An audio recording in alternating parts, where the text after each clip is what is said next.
answering your questions. Luke is a graduate of Whitworth University and also of the Gonzaga School of Law, and as I mentioned, is an associate here at Meyer, Fluegge, and Tenney.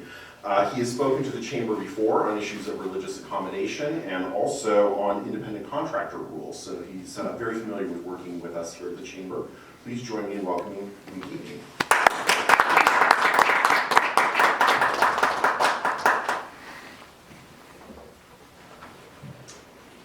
Thank you for that kind introduction. As was mentioned, my name is Luke Eaton, and I'm an attorney at Meyer, Fluegge, and Tenney. Part of our firm's practice involves representing employers with questions that they might have about labor and employment issues, which is why I was asked to speak about these recently enacted civil rights laws that address transgender persons' rights to use restrooms in gender-segregated facilities. So before I get started, I realize that for a lot of people, this might be a topic you feel strongly about, one way or the other. I hope that my presentation can provide you with some information about these new regulations, and I also hope that you'll find this presentation useful. And as was previously mentioned, at the end we'll have some time for questions as well. So before I get started, according to the Williams Institute at the University of California, Los Angeles, an estimated 700,000 adults in the United States are transgender. And what they mean by transgender is that their internal gender identity is different from the sex that they were assigned at birth. So for example, the sex that is listed on their birth certificate might not be the gender identity that they identify with. So this issue of civil rights for transgender persons is particularly relevant now in Washington because, as some of you are most likely aware, Washington recently enacted new civil rights laws that make it unlawful to prohibit transgender persons from using a gender-segregated facility that does not match their gender identity. Now, a gender-segregated facility, when I say that, most people think of something like a restroom or a washroom, but the way that it's defined, a gender-segregated facility can be a restroom, it can be a locker room, it can be a dressing room, or even a homeless or emergency shelter. So, but as sort of a shorthand during this speech, I'm generally going to refer to a gender-segregated gender-segregated facility as a bathroom, just because that's a lot easier to say than gender-segregated facility, and I don't want to keep you all here all afternoon, which would have happened if I had to repeat that phrase 700 times. And in addition, I think that the use of a bathroom is a situation that a lot of employers are more likely to come up, or that's more likely to come up and be an issue. So, I'm going to talk a little bit about the history of this bill. So these regulations were enacted by the Washington State Human Rights Commission. Now, the Washington State Human Rights Commission is the agency that's charged with interpreting RCW 4960. So RCW 4960 is Washington's law against discrimination. Now, this law protects Washington citizens from discrimination based on, among other things, sexual orientation. It also protects based on race, national origin, color, things of that nature.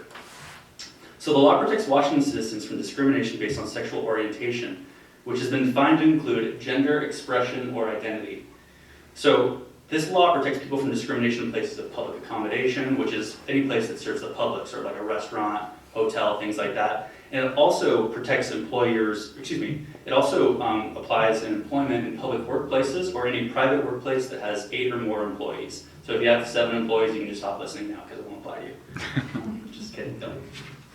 So anyway, the Washington State Human Rights Guidelines state that gender expression or identity means having or being perceived as having a gender identity, self-image, appearance, behavior, or expression, whether or not that gender identity, self-image, etc. is different from what would traditionally be associated with the sex assigned to that person at birth.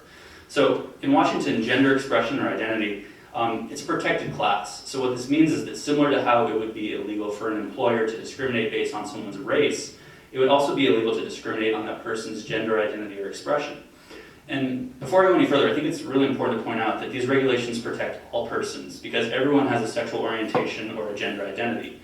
A heterosexual individual might be discriminated against based on sexual orientation. So, for example, let's say a heterosexual person isn't hired for a job because the business believes that a gay or transgender employee would better fit the customer's expectations for that job, or they just think that gay or transgender employees are better for that job. Well, if that was the case, under the Washington state law against discrimination, then that person would actually most likely have a claim for sexual orientation discrimination. So it's not just a protection just for one group of individuals, it's protecting all Washington citizens. So, as I mentioned, sexual orientation in Washington, it's been a protected class for a while, but on December 26th of 2015, so just a couple months ago, the Human Rights Commission enacted some new legislation. Now, this legislation was intended to clarify as well as protect the rights of transgender persons to use bathrooms or other gender-segregated facilities that are consistent with their gender identity. So that's the phrase that you kind of want to focus on, consistent with their gender identity. Now, this statute is actually codified in the Washington Administrative Code, and it's 162-32060. Excuse me, we're on water. Go back. So nervous to be in front of a camera that I just forgot. So anyway, the Washington Administrative Code uses the term covered entities. So when you actually look at that statute, it'll say something like, this applies to covered entities. Now, what covered entities really just means is any business that's open to the public. So when you see covered entities, think, okay, it means talking about businesses. Now, the text of the regulation states that all covered entities shall allow individuals to use gender-segregated facilities such as restrooms, locker rooms, dressing rooms, and homeless or emergency shelters that are consistent with the individual's gender expression or identity. So what does this mean? It means that a person has the right to use a restroom or other gender-segregated facility that's consistent with the gender that they identify with. So not the gender that they're assigned at birth, but the gender that they identify with, that they're living their life as. And the law goes on to state that a covered entity cannot request or require an individual to use a gender-segregated facility that is inconsistent with that individual's gender expression or gender identity. And also, they can't request or require an individual to use a separate gender-neutral facility. So what this means is if a person identifies and is living their life as male or female, you can't require them to use a bathroom that's inconsistent with that gender identity, and you also can't force or require them to use a separate gender-neutral facility as well. So going into the practical application of this, the most important thing to remember is that it's the law now that you can't request or require a person to use a bathroom that's not consistent with the gender that they identify with. So this also means that you can't require a transgender person to use a separate gender-neutral facility. Now, as I mentioned, these regulations were really recently enacted. It was only a couple months ago, so there's not a ton of case law in Washington. In fact, I'm not sure if there's been any other challenges to it. But shortly after these regulations were enacted, Senator Doug Erickson, who's a Republican from Ferndale, he introduced State Senate Bill 6443, which was aimed at repealing these regulations. So this bill failed, but it was a 25 to 24 vote. So there's obviously a lot of debate, a lot of really strong feelings both ways. Now, as I mentioned, this law was passed in December, but this issue has received quite a large amount of media coverage over the past few months. I think even, was it last week, Donald Trump was asked about if Caitlyn Jenner was to come to the Trump Towers, what bathroom could she use? You know, there's all this sort of, it's a very hot topic at the moment. And as you probably saw in the news and was previously mentioned, states like North Carolina have also passed laws that require public agencies and school boards to, if they have a multiple occupancy bathroom or changing facility, they require that they're only used by people based on their biological sex. So it's kind of the exact, or the opposite of what the Washington law holds. So while this issue is really sort of a hot topic right now and is really at the forefront of what people are talking about, over a year ago, the Federal Equal Employment Opportunity Commission, the EEOC, actually ruled in a case called Lusardi versus McHugh that denying transgender employees access to common restrooms used by other employees of the same gender was sex discrimination, and it's violated Title VII of the Civil Rights Act. So this is a decision that's been over a year ago. Now, the commission ruled that this denial was a civil rights violation, regardless of whether the employee had any sort of medical procedure or whether other employees were offended by allowing that employee access to the bathroom. Now, the takeaway from this case is that if there's a transgender female employee or transgender male employee as well, and they notify the employer that they're living and working as a woman or a man, whatever that transgender sex would be, that they need to be given unrestricted to the restroom that corresponds with that gender identity. Now, additionally, the EEOC also ruled that it was sexual harassment for the supervisor to intentionally and repeatedly refer to the employee by her former name and male pronouns. So the employer kept on saying, oh, Mr. Lusardi, oh, him, or him, things like that, and that was actually sexual harassment. The EEOC did hold that while inadvertent and isolated slips of the tongue wouldn't qualify, this was the case, using male names and pronouns to refer to Ms. Lusardi in this case wasn't accidental, and that was intended to humiliate and ridicule her, and the court said that this conduct was offensive and demeaning. So if you had a transgender employee and you maybe accidentally referred to them by their previous sex, then that probably would not rise to the level of offensive and demeaning, but it's something that you should be aware of. Now, this Lunardi case, it involved a federal employer, and it also involved a law that was separate and distinct from the regulations that were enacted by the Washington Human Rights Commission. But at the same time, this case is important because it kind of serves as a bellwether for private employers. You know, this is because the EEOC is the federal agency that's charged with enforcing Title VII of the Civil Rights Act, and it's also charged with enforcing other federal laws that prohibit workplace discrimination throughout the United States. And in addition to the EEOC, there's been other enforcement agencies that have taken a position on this matter. So the U.S. Department of Labor's Occupational and Safety and Health Administration, which is also known as OSHA, actually issued a best practice guide to restroom access for transgender employees and workers. So in this publication, OSHA stated that as a core principle, all employees, including transgender employees, should have access to restrooms that correspond to their gender identity. And this best practice document actually went on to say that the core belief underlying these principles is that employees should be permitted to use facilities that correspond with their gender identity. The employee should determine what's the most appropriate and safest option for him or herself. And under these best practices, employees are not asked to provide any medical or legal documentation of their gender identity in order to have access to gender-appropriate facilities. And like I said, at this point, I'm not aware of any litigation that's based on the Washington regulations that were enacted, but just last week ago, last Tuesday, the issue of requiring a transgender person to use a gender-neutral facility was in the news. So I don't want to spend too much time on it because it really focuses on an educational context, but it's kind of worth mentioning. So on April 19th, like I said, last Tuesday, the U.S. Court of Appeals for the Fourth Circuit ruled that a Virginia school student could proceed with his claims in a court to challenge the Gloucester County, I think it's Gloucester. Is anyone here from the Virginia? Gloucester. Gloucester? Oh, glad we have someone from the East Coast. So the Gloucester? All right, the Gloucester County School Board's policy of using a gender-neutral bathroom. So just so you know, the Fourth Circuit covers states like Virginia, North Carolina, I believe Maryland as well, so there's a lot of people in the Fourth Circuit. So this case was actually brought by the ACLU on behalf of the student named Gavin Grimm. Gavin was a transgender student who was barred from using the boys' restroom in these public schools. So the student in this case, he'd been using the boys' bathroom with the approval of the school administration, but shortly after he began doing this, the county school board passed a policy that banned him from using the boys' restroom. So even with school approval, the county board came in and stepped in and said, no, you can't do that, which I think is kind of interesting. So after this happened, Gavin brought a lawsuit, and he alleged that the school board had impermissibly discriminated against him in violation of Title IX, as well as the Equal Protection Clause of the 14th Amendment. He initially asked for a preliminary injunction that would allow him to use the boys' restroom, and at trial, this case was dismissed, but then he appealed to the Fourth Circuit Court of Appeals.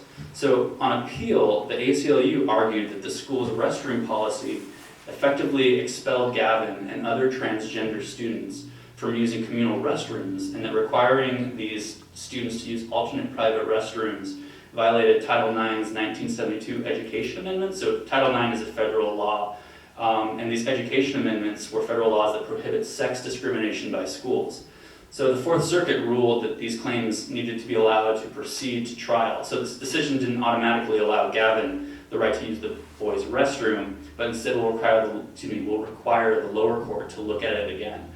And like I said, the Fourth Circuit includes the state of North Carolina, which, as we know, recently passed these laws. So it's kind of unclear at this moment, since this happened literally a week ago, but it appears that any part of that North Carolina law that applies to public schools would now be found to violate Title IX. So that's kind of interesting. In addition to that, this is the first time that a federal appellate court has ruled that Title IX protects the rights of students to use a bathroom that corresponds with their gender identity. So even though these are cases in Virginia and cases on the East Coast, you can still kind of see the direction that the courts are looking at this and the way that things are headed. And that can kind of serve, as I mentioned, as sort of a bellwether for how a case might be decided here in Washington as well. So if we move away from Virginia, North Carolina, and the EEOC and going to Washington, you're probably wondering, what should employers do? How can I, as an employer, minimize my potential litigation, my potential liability. So, well, I think the first thing to do is to remember that whether or not you or your company agrees with these state regulations, they are now the law. So if you don't follow the regulations, you could potentially face litigation, which takes time, which takes money, which, makes you have to deal with people like me all the time. And, I think that lawyers are fun, but a lot of people don't agree with me. So I don't know if you want to do that. It's up to you, but it is the law. So what I would recommend is the first step that you might want to do is review a document that was put out by the Washington State Human Rights Commission. So this was entitled Guide to Sexual Orientation and Gender Identity and the Washington State Law Against Discrimination. So I'll repeat that one more time. It was a Guide to Sexual Orientation and Gender Identity and the Washington State Law Against Discrimination. So if you go on Google, you'll be able to find it pretty quickly. It's put out by the Washington State Human Rights Commission, who's in charge of enforcing this law. So this document is useful because it provides some general information, but unfortunately it was published in February of 2014, so it doesn't reflect the current December enactments. But at the same time, it does provide some good background information and really includes some good sort of general information about how an employer might be able to minimize their liability. So, but if we're going to the very basics of these newly enacted regulations, employers should make sure that transgender employees are allowed to use restrooms that coincide with their gender identity. And if you have a single occupancy restroom available, it should probably be designated as gender neutral. Additionally, employers should examine and possibly update their anti-harassment and anti-discrimination policies or these practices or their employee handbook. So any policies that you change or update, you should probably add that it's a violation of that business's anti-harassment policy to permit employees to create a hostile work environment for transgender employees, or to refer to transgender employees by names or pronouns that are inconsistent with their gender activity. So that's kind of going back to the Lusardi versus McHugh case. Now, when you examine these policies, it's a good idea to consider advice from your legal counsel as well, because there's a lot of legal nuances, and this is also a rapidly evolving area of the law. As I mentioned just last week, that case in Virginia has the potential effect of striking down the North Carolina laws that apply to public schools. So if you have any questions, I would really recommend consulting with your legal department or some sort of legal counsel, because like I mentioned, as much as it pains me to say, you probably don't want to spend any more time with lawyers than you absolutely have to. So it's always smart to take a proactive approach and try and take a proactive approach rather than wait for a problem or a lawsuit to turn up. So that's all I have, and thank you so much for your time. Like I said, I think now we have some time for some additional questions. Did you have a question? How about bathroom signage? I mean, because your signage is male and female. Mm-hmm. Should it be, would you have to change signage so that it's more accommodating also? Well, in that situation, do you have separate a male and female? Yes. I don't think you would have to change the signage. Okay. You would just make sure that if a transgender employee who identifies as female comes in. Available. Exactly. Okay. It might be different if you, for example, only had one bathroom and it said male or female, which is probably pretty unlikely. At that point, you might just want to get something that says bathroom or washroom, something like that. So. And ours are open to other meetings and public groups too, so that wouldn't be, it's not just for employees. Correct. Yes, sir. So this applies to facilities. Mm-hmm. Okay, so this doesn't apply to, for example, pre-employment applications and things of that sort, or? So what do you mean by an employment application? Would you be allowed to ask if they're transgender? We have a sheet that assigns them for EO purposes, Mm-hmm. their gender, their race or how they identify, Right. their veteran status. Sure. Is that something that's going to go away then, or? No, that's an excellent question. I'm not sure about that. I think that there were probably, I'm sure during this paperwork there might be something that says, male, female, other, or something like that. I'm not totally sure. I know that in the past when I've done paperwork, I've sometimes seen something like that. But that's a good question. I wish I had a better answer for you, but I'm not sure. Like I said, this is a really rapidly evolving area of law, so I'm not sure. This could also impact potentially your dress code policy. Correct. And I know that if you look at the EEOC regulations and what the Washington State Human Rights Commission has said, they've mentioned that if an employee, for example, is transitioning from one gender to another, it's all right to require that that employee to maintain consistent gender. So if someone's transitioning, they need to have a gender and sort of stick with it. So that's actually in some of those secondary sources that I mentioned as well, and there's a lot of other background information, but yeah, that's correct. Yes? How liable are, as far as liability for employers or businesses in the case where someone would claim to be transgender and then an incident created? I don't know, you're reading, Sure. you're reading these other stories from other communities where this has happened, and, I have no problem respecting some people, but it has kind of thrown that door open to, Sure. there's a deviant group of people out there that want to take advantage of this law, that this is opportunity for them to do that. Yeah, I mean, in theory, yes, I agree with you, but at the same time, this law doesn't eliminate any sort of criminal liability. If someone's in the bathroom and they're harassing somebody, you can feel free to call the police officer, you can call the law enforcement, things like that. So, I mean, this doesn't replace any sort of criminal penalties or any sort of criminal codes. It's just, it's intended mostly to protect this, the civil rights of transgender persons. Yeah. But I know that that's a concern that a lot of people have brought up. Yeah. But I think at that point, you can still feel free if someone is acting in a predatory manner, you can still feel free to call law enforcement to complain. It's not. Luke, talking about the question of potential harassment. Sure. If you are an employer or a business that has a shared facility, and you allow a customer to choose in accordance to the law, choose the facility for the gender with which they identify, but another customer or employee creates a scene or an issue, says, shoot, get out of here. Right. What kind of obligation or liability does that employer have or that business owner? Well, that's a great question. And as I mentioned when I talked about that Lunardi versus McHugh case, the court, specifically in the EEOC, said that another employee's issue with that, their maybe feelings that this isn't appropriate, it's ultimately the rights of the transgender person sort of trump that. So what would an employer or business owner need to do to protect the rights of a transgendered employee to avoid incurring any legal liability? Sensitivity training? Well, I think you should, like I mentioned, you could probably update your sensitivity training might be a good option as well. I think that if you have sort of a monthly meeting where you go over and talk about things, or sort of a weekly meeting, you might want to mention, oh, just so you know, we had this presentation, these are the new laws, here's what they say, here's where you can read more about them. If someone is a transgender person and they want to use a bathroom that corresponds with their gender identity, the law says that they're allowed to use it. You can't require them to use a separate facility. You can't, if you have male, you can't require them to use a gender neutral facility if there's a male and a female and a gender neutral facility. So I think explaining a lot of them is always a good idea. Like I said, this is a new area and a lot of people may not even be aware of these new regulations.